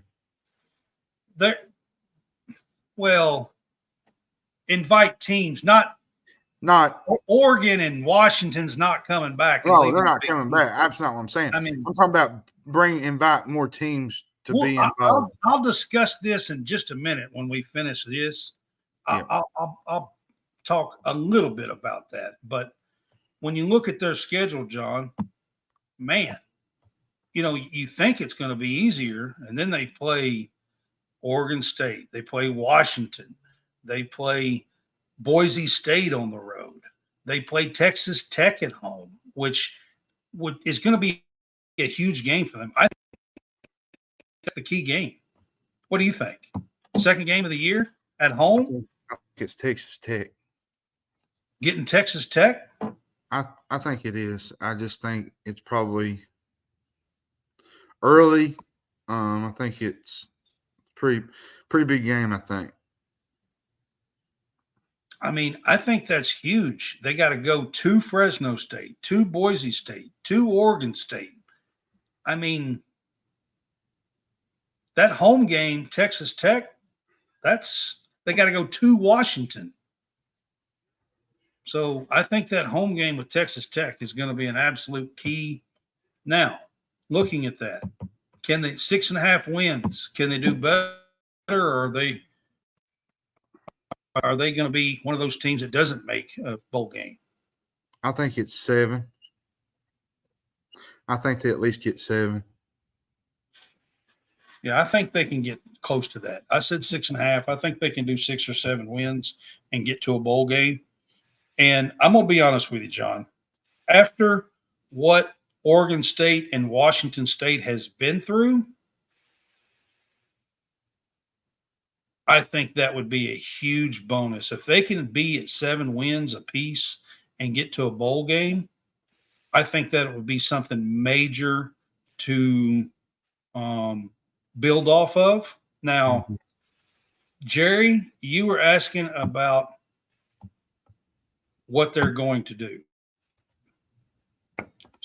So here's what I want to say to you. And I'm saying this also to Teresa Gold, who is the Pac-12 commissioner right now.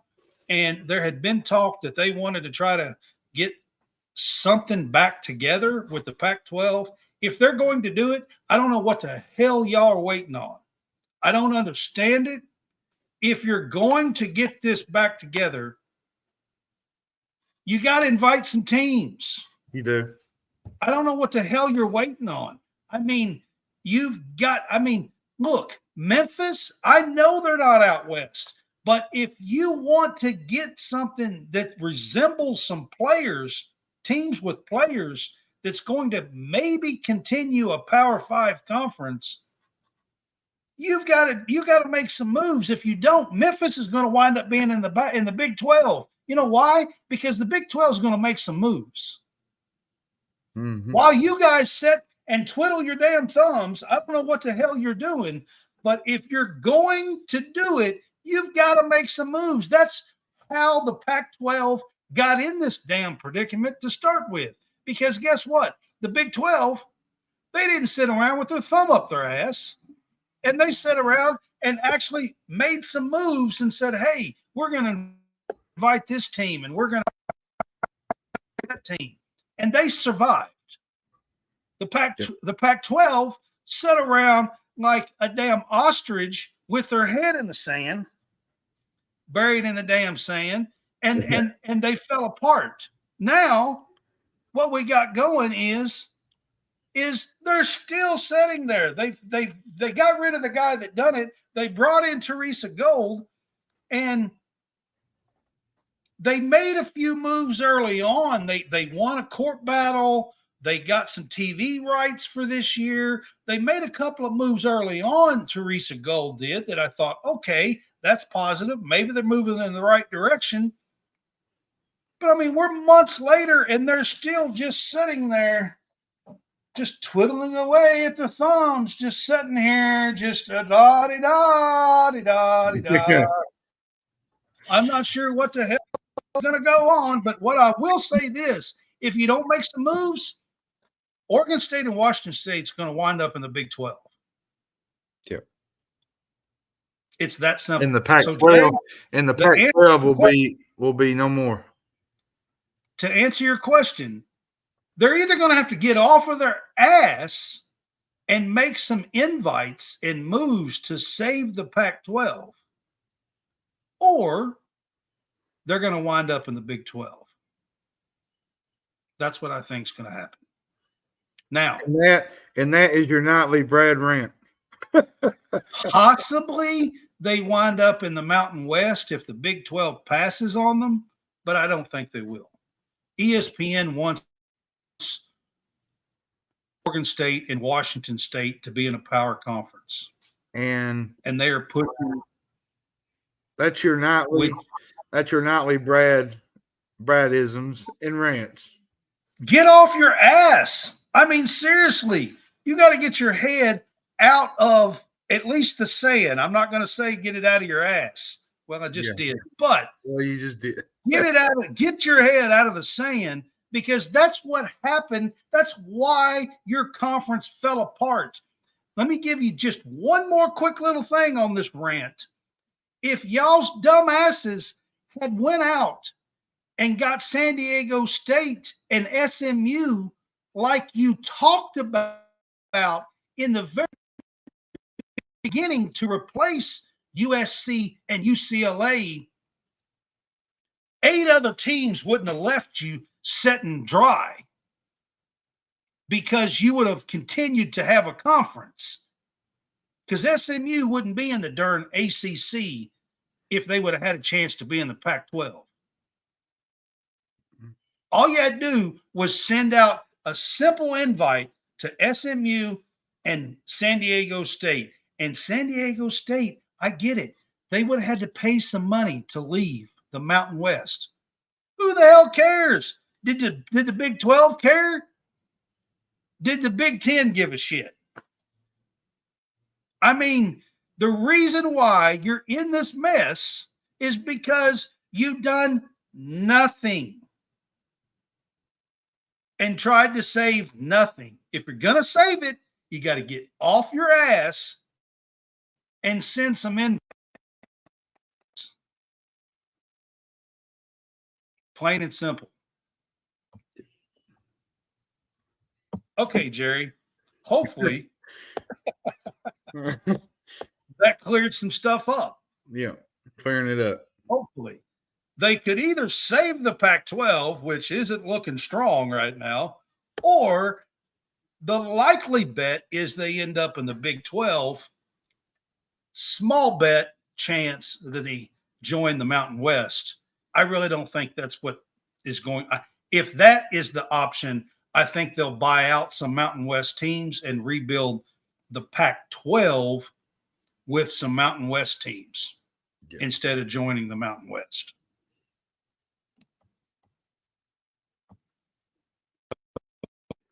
That's what I think. All right. So we are on the Real Fresh channel. I got a question for you. Okay. Are you ready for this weekend? I'm so ready, man. Football, it started last weekend. We had a great game with Georgia Tech and Florida State. I loved it. It was a great game, and the way first half, second half, it was a great game. Of course, it ended up. Brad, I called Brad and I was telling him about Nevada, and he was like, "How is SMU losing to Nevada?" Like, if you watch my show, you know that I at one time liked SMU with Eric Dickerson and the Pony Express a long time ago. I'm not a huge SMU fan, but I did like that a long time ago. Yeah. But I thought SMU was going to be a little better, but man, I'm not sure. I tell you what I'm ready for. I'm ready for the 49ers to lose some games. Is what I'm ready for. I'm ready for the Packers and NFL too, but man, I love college football. I hope you guys have enjoyed our college football preview shows. This is the last one starting on Friday night. This week, we will begin our week 1 game day pick'em show here. I am hoping to have another person on with me and John. Hopefully John Roberts will join us. But that'll be on Friday night, and we will do, I think I have 11 games picked out to do on week 1 here.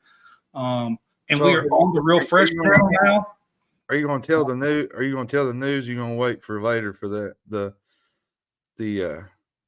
cap thing? The what? The capper. You said I might have a cap. Oh no, I'm going to wait on that. Are you going to wait on that? Yeah. Yeah, I've got to talk to him tomorrow, but I'm hoping to add something to the show here. But We're excited to bring you guys season 3 of college football and college sportscast. So, you guys, I hope you enjoyed our previews. Y'all have a great night. Yeah, have a good one.